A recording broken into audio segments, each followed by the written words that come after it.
कहते हैं। अति पराश्रय विलयन की बात करें तो हाइपरटोनिक सॉल्यूशन इसे कहा जाता है। समान ताप पर दो विलयनों में से जिस विलयन का पराशरण दाब अधिक होता है उसे अति पराश्रय विलयन कहते हैं। यानी समान ताप पर दो विलयनों में से जिस विलयन का पराशरण दाब अधिक होता है उसे अति पराश्रय विलयन कहते हैं। यानी समान ताप पर दो विलयन ले लिए जाएं एग्जाम्पल तौर पे, जैसे आप सोचिए ये एक पात्र है, एक दूसरा पात्र है। इन दो पात्रों में आप देखें कि इन दोनों पात्रों में से यदि एक पात्र में, जैसे ये पात्र ये पात्र, ठीक है, इसका यदि इसमें से इन दोनों विलयनों में से जिसका पराशरण दाब अधिक होगा उसे क्या कहेंगे? अति पराश्रय विलयन कहेंगे। उसी तरह से कोई भी पदार्थ भी हो सकता है जिसमें आप आसानी समझें कि जिसका पराशरण दाब अधिक होगा उसे ही अति पराश्रय विलयन कहेंगे। अब आगे समझते हैं अल्प पराश्रय विलयन। समान ताप पर दो विलयनों में से जिस विलयन का पराशरण दाब कम होता है उसे अल्प पराश्रय विलयन कहते हैं। यानी समान ताप पर जिसका पराशरण दाब कम हो, जैसे दो विलयन ले लिया, जिसका पराशरण दाब कम है उसको क्या कहेंगे? अल्प पराश्रय। जैसे इसका पराशरण दाब यदि कम है, ऐसे सोचिएगा ये पराशरण दाब यदि इसका कम है, पराशरण दाब कम है तो इसको क्या कहेंगे? अल्प पराश्रय विलयन कहेंगे। अल्प पराश्रय विलयन कहेंगे। इसका पराशरण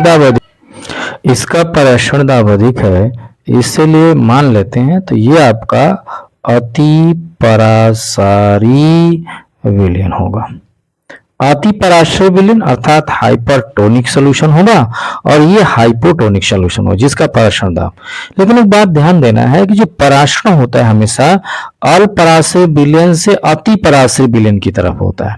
इसीलिए आप इस बात को समझ लें, जैसे किसी पात्र में जल ले लिया जाए, उसमें यदि चना भिगो देते हैं, चना को भिगोया जाता है तो चना की साइज कैसी होती है? ये टेढ़ा मेढ़ा जैसी है, इस तरह से साइज होती है। अब इस टेढ़े मेढ़े साइज को आप देखें, जैसे जल में भिगोएंगे तो भिगोने के बाद ये क्या फूल करके बड़ा हो जाता है। कारण क्या है? ये जो चना है इसके अंदर क्या, इसकी झिल्लियों से क्या होता है कि जिसमें भिगो रहे हैं, तो जिसको हम भिगो रहे हैं ऐसे समझिएगा ये आपका विलायक अर्थात ये अल्प पराश्रय विलयन होगा यहाँ पे, और जिसमें भिगो रहे हैं वो आप ऐसे कह सकते हैं विलायक जो है जल है, जो अल्प पराश्रय जैसा इसका स्वभाव है, जबकि इसके अंदर जो चने के अंदर द्रव्य है वो अति पराश्रय है। तो पराश्रय क्या होगा? अल्प से अति की तरफ होगा। और जब ये अंदर की तरफ, ऐसे सोचिएगा ये जैसे चना है तो अंदर की तरफ जब इसकी झिल्लियों से होता हुआ जल जाएगा तो इस पे पराशरण दाब लगाना शुरू कर, बाहर की तरफ इसके तली पर क्या करे? बाहर की तरफ लगाएगा और जिसकी वजह से फूल जाता है। इसी तरह से आप ऐसे भी समझ सकते हैं कि कम सांद्रता, यानी ऐसे समझिएगा कि जब भी कोई ऐसी पदार्थ या वस्तु है जिसको अन्न है मान लीजिए या कोई भी खाने की वस्तु है, यदि भिगो रहे हैं, अगर उसके अंदर द्रव्य हल्का पड़ रहा गाढ़े में डुबो दे रहे हैं, जैसे आप सोचिए अंगूर हो, अंगूर को यदि किसी पात्र में डुबो दे, जैसे अंगूर है, अंगूर का है और पात्र में डुबो दे रहे हैं, किस में डुबो रहे हैं? ऐसे समझिएगा कि किसी ऐसे विलयन डुबोया जाए जो कि गाढ़ा हो, सांद्र हो, ठीक है। जैसे आप सोच लीजिए कि चीनी का गाढ़ा घोल बना दिया जाए, उसमें अंगूर को डुबोया जाएगा तो अंगूर क्या होगा? सिकुड़ जाए। कारण क्या? अंगूर के अंदर का जो द्रव्य है वो अल्प है और जिसमें डुबोया जा रहा है वो क्या? अति है।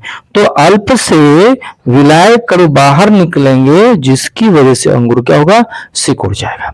तो ये जनरल रूप से आप देख सकते हैं कि विलायकों का जो प्रवाह होता है हमेशा अल्प विलयन से अति पराश्रय विलयन की ओर होता है। इसीलिए किशमिश चना को जल में भिगोने पर फूल जाते हैं। इसी प्रकार अंगूर को अधिक सांद्रता के चीनी के घोल में डुबोने पर सिकुड़ जाती है। चाहे वो कोशिका संबंधित हो, जैसा भी इसमें प्रश्न आ जाए, बस आपको लिखना क्या है कि अल्प पराश्रय विलयन से अति पराश्रय विलयन की तरफ प्रवाह होता है। उसी के आधार पे जब भी प्रश्न पूछे जाए तो आप कर सकते हैं, लिख सकते हैं आसानी से।